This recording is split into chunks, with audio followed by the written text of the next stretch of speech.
Guys, स्वागत है आपके इस यूट्यूब चैनल हिंद क्लास 234 पे। तो आज को हम लोग आप लोगों का देखने वाले क्लास 10th के बच्चों का जो आप लोगों का 3 नवंबर, ठीक है, जो आप लोग का 3 नवंबर को मंथली टेस्ट होने वाला है, उसका हम लोग ओरिजिनल टाइप क्वेश्चन देखने वाले हैं, ठीक है।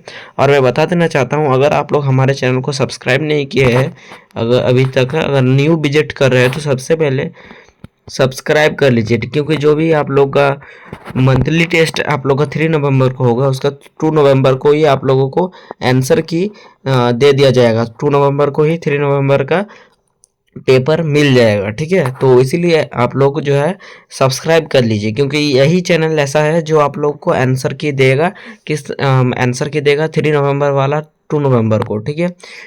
चलिए, तो इसीलिए सब्सक्राइब कीजिए और बेल नोटिफिकेशन को भी ऑल पे सेट कर दीजिए। अगर आप लोग चैनल पर न्यू विजिट कर रहे हैं, तो इस चैनल के जो व्हाट्सएप ग्रुप और टेलीग्राम चैनल है, डिस्क्रिप्शन में जाके उसको भी ज्वाइन कर लीजिए, क्योंकि कोई भी इंफॉर्मेशन होता है तो वहाँ से जाके आप लोग को मिलता है, ठीक है। टेलीग्राम चैनल पे आप लोग को मंथली टेस्ट का क्वेश्चन मिल जाएगा, ठीक है। चलिए, तो देख सकते हो आप लोगों को क्लास 10th सोशल साइंस, ठीक है, 1 घंटे का समय मिलेगा और 20 मार्क्स का होगा। तो चलिए चलते हैं। तो ऑब्जेक्टिव क्वेश्चन में आप लोग का पहला प्रश्न है, देख सकते हो क्या हो रहा है। औद्योगिक औद्योगिक क्रांति। पहला प्रश्न देख सकते हो, औद्योगिक क्रांति की शुरुआत सर्वप्रथम किस देश में हुई। तो औद्योगिक क्रांति जो है उसका शुरुआत सर्वप्रथम किस देश में हुआ था। तो औद्योगिक क्रांति इंग्लैंड में हुआ, जर्मनी में हुआ, फ्रांस में हुआ था, या फिर अमेरिका में हुआ था। तो सबसे पहले जो औद्योगिक क्रांति हुआ था, मतलब औद्योगिक मतलब होता है फैक्ट्री का जो क्रांति आया था, ये आया था इंग्लैंड में, ठीक है। फर्स्ट का आप लोग का ए नंबर सही आंसर हो जाएगा, ठीक है। चलिए, अगला सेकंड नंबर प्रश्न है, स्पेनिंग जेनी मशीन ने किस प्रकार प्रक्रिया में वृद्धि की। मतलब स्पेनिंग जेनी जो मशीन था वो किस में वृद्धि किया, किस प्रक्रिया में वृद्धि किया। तो बुनाई या फिर कताई या फिर छपाई या फिर रंगाई। तो इसका आंसर जो हो जाएगा ये हो जाएगा कताई। क्या हो जाएगा? कताई। स्पेनिंग जेनी मशीन ने किस प्रक्रिया में वृद्धि किया, तो कताई की है, ठीक है। ऑप्शन नंबर बी इसका करेक्ट आंसर हो जाएगा, ठीक है, ऑप्शन नंबर बी। और नेक्स्ट क्वेश्चन को देख लेते हैं। देखिए, नेक्स्ट प्रश्न आप लोग का है, क्या हो रहा है, भारत में पुराने क्या हो रहा है, व्यापार के केंद्र निम्न में से कौन थे। तो सबसे पुराने जो है व्यापार के केंद्र कौन थे। तो जो है बम्बई और कलकत्ता, या फिर दिल्ली और बम्बई, या फिर सूरत और हुगली, या फिर कर्नाटक और चेन्नई। तो आप लोग इसे कमेंट कीजिए, हम लोग आंसर बोलते हैं, तो जल्दी से कमेंट कीजिए क्या आप लोग को लग रहा है, या फिर सोचिए क्या लग रहा है, ठीक है। तो चलिए आंसर बोल देते हैं। आंसर हो जाएगा आप लोग का ऑप्शन नंबर सी, सूरत और हुगली। क्या हो जाएगा? सूरत और हुगली, ठीक है। अगला प्रश्न हम लोग को देख लेते हैं। 4 नंबर प्रश्न है आप लोग का, भारत में पहली कपास मिल कहाँ स्थापित की गई। तो भारत में पहली कपास मिल कहाँ स्थापित की गई। कानपुर, या फिर बम्बई, या फिर क्या बोल रहा है, अहमदाबाद, या फिर मद्रास, ठीक है। तो भारत में सबसे पहले जो कपास मिल थी ये कहाँ पर स्थापित की गई थी। तो ये किया गया था तो बम्बई में। क्या हो जाएगा? बी करेक्ट आंसर हो जाएगा, ठीक है। चलिए अगला प्रश्न को देख लेते हैं, 5 नंबर प्रश्न को। देखिए, तो 5 नंबर आप लोगों को प्रश्न है, यहाँ पर संविधान के किस अनुच्छेद द्वारा अस्पृश्यता को समाप्त कर दिया गया। मतलब जो अस्पृश्यता है, छुआछूत, जिसे क्या कहा जाता है, छुआछूत, ठीक है, छुआछूत। अस्पृश्यता को ही छुआछूत कहा जाता है। हाँ, तो चलिए, तो छुआछूत का जो समाप्त किया गया है कौन से अनुच्छेद में किया गया। बहुत आसान क्वेश्चन है, बहुत सारे कॉम्पिटिटिव एग्जाम में भी पूछ दिया जाता है। तो अनुच्छेद 15, अनुच्छेद 16, अनुच्छेद 18, या फिर अनुच्छेद 17। तो इसका आंसर हो जाएगा ऑप्शन नंबर डी, अनुच्छेद 17 में जो है अस्पृश्यता का अंत किया गया है, ठीक है। Option number D is the correct answer, ठीक है। अगला देखिए, 6ठा नंबर प्रश्न है, करेंसी करेंसी मुद्रा का कौन सा रूप है। करेंसी जो है मुद्रा का कौन सा रूप है, प्राचीन रूप है, या फिर आधुनिक रूप है, या फिर आधुनिक तथा प्राचीन है, या फिर इनमें से कोई नहीं। तो करेंसी जो है मुद्रा का कौन सा रूप है, तो ये हो जाएगा आप लोग का आधुनिक रूप है, ठीक है। मतलब नया वाला रूप है, पहले करेंसी नहीं था, ठीक है। मतलब पहले आप लोग का ये होता था, ठीक है। करेंसी मुद्रा यहाँ पर बताया जा रहा है, पहले जो होता सिक्का होता था, ठीक है, अब पेपर आया है, वही बताया जा रहा है। चलिए, तो अब देख सकते हो यहाँ पर आप लोग का शॉर्ट टाइप क्वेश्चन ठीक है। शॉर्ट टाइप क्वेश्चन में आप लोग का 2 नंबर करके जो है 2 नंबर करके 4 प्रश्न पूछा जाएगा। ठीक है, 2 नंबर करके 4 प्रश्न पूछा जाएगा। ठीक है, मतलब आप लोग को टोटल जो है इस 8 नंबर मिलने वाला है। ठीक है, चलिए तो चलते, पहला प्रश्न है आप लोग का, पूर्व औद्योगिकरण किसे कहते हैं? क्या कहा जा रहा है? पहला प्रश्न, पूर्व औद्योगिकरण किसे कहते हैं?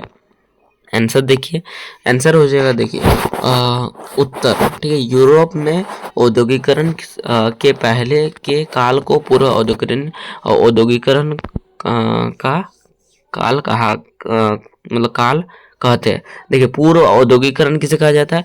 जो इंग्लैंड था, इंग्लैंड में जो है औद्योगिकरण, जहाँ पर मतलब फैक्ट्रियाँ लगने से पहले, ठीक है, इंग्लैंड में जो है फैक्ट्रियाँ लगने, यूरोप में जो है औद्योगिकरण के पहले जो है यूरोप में जो है फैक्ट्रियाँ लगने से पहले के जो टाइम पीरियड था, तो उसे कहा गया पूर्व औद्योगिकरण। क्या कहा जाएगा?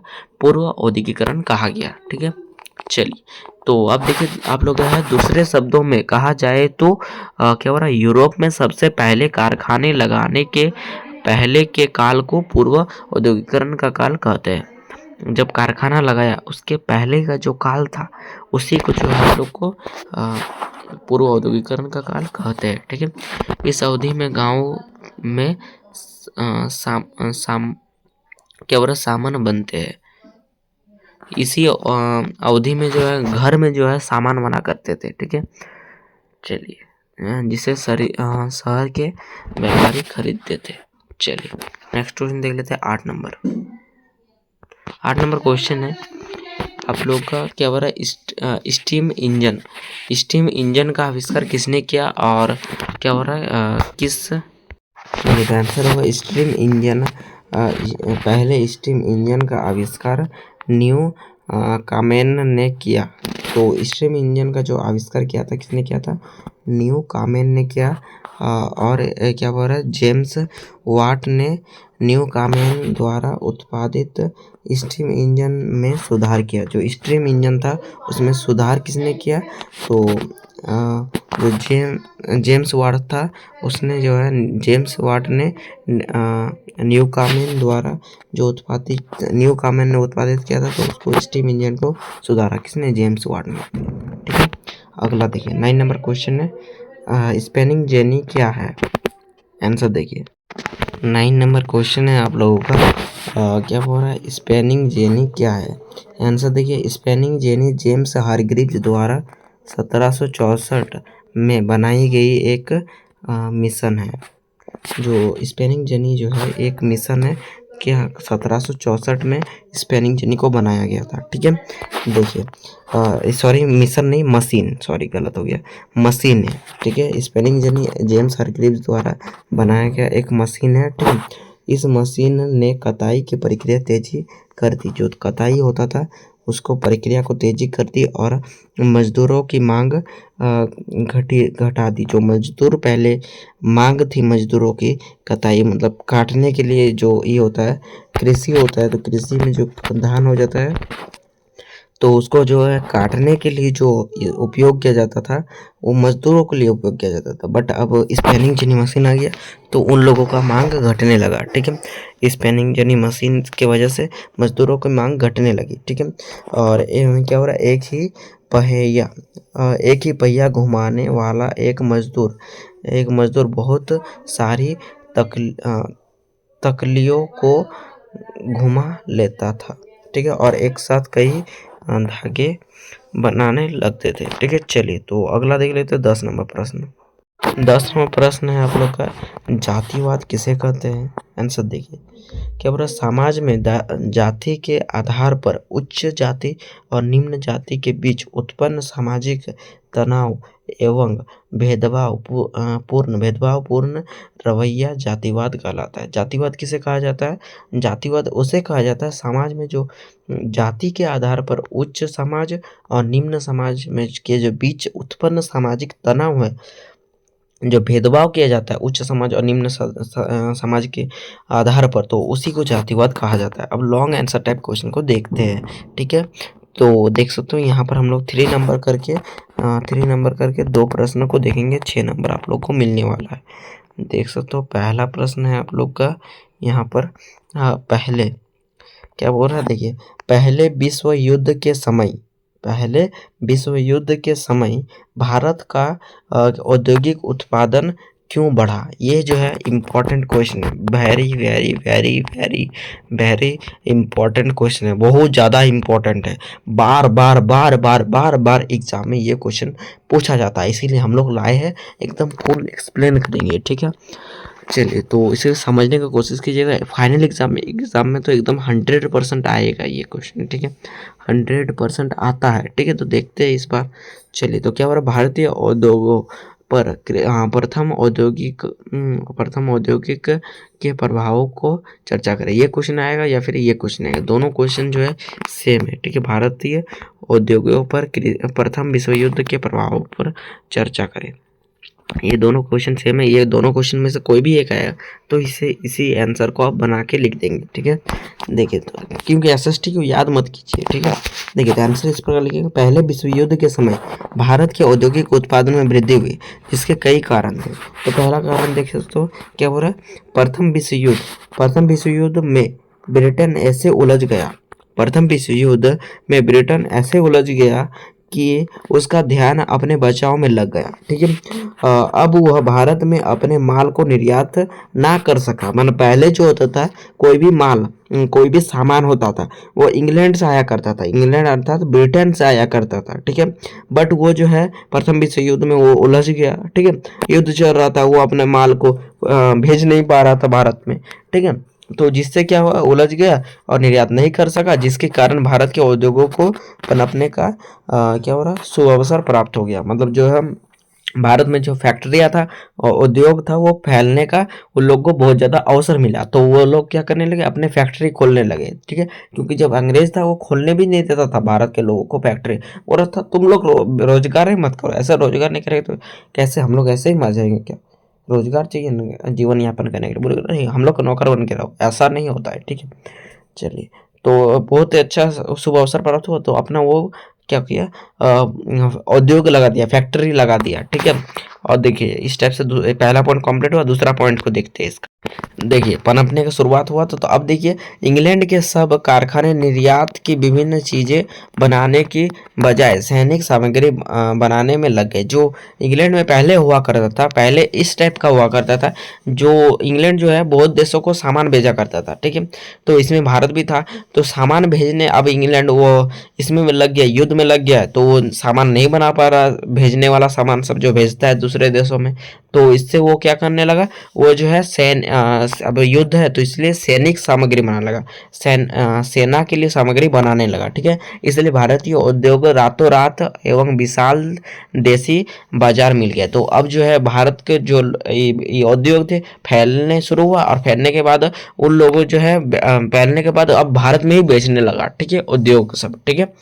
इस टाइप से दूसरा पॉइंट हुआ। तीसरा पॉइंट देखिए समझिए, एक विशाल देशी बाजार मिलने के अतिरिक्त भारतीय उद्योगों को जब सरकार द्वारा भी उनके चीज़ें जैसे फौज के लिए वर्दियाँ, बूट आदि बनाने, टेंट बनाने, घोड़ों के लिए क्या हो रहा है, उनके प्रकार क्या हो रहा है, अनेक प्रकार का सामान बनाने आदि का ऑर्डर मिल गया, तो उनमें नई जान आ गई, और जैसे जैसे युद्ध आगे बढ़ता गया, भारतीय उद्योग भी प्रगति करते गए। समझिए ये वाला तो समझ लिए। तो अब देखिए ये पॉइंट जो गौ नंबर पॉइंट कह रहा है, आप लोग इस टाइप से समझिए।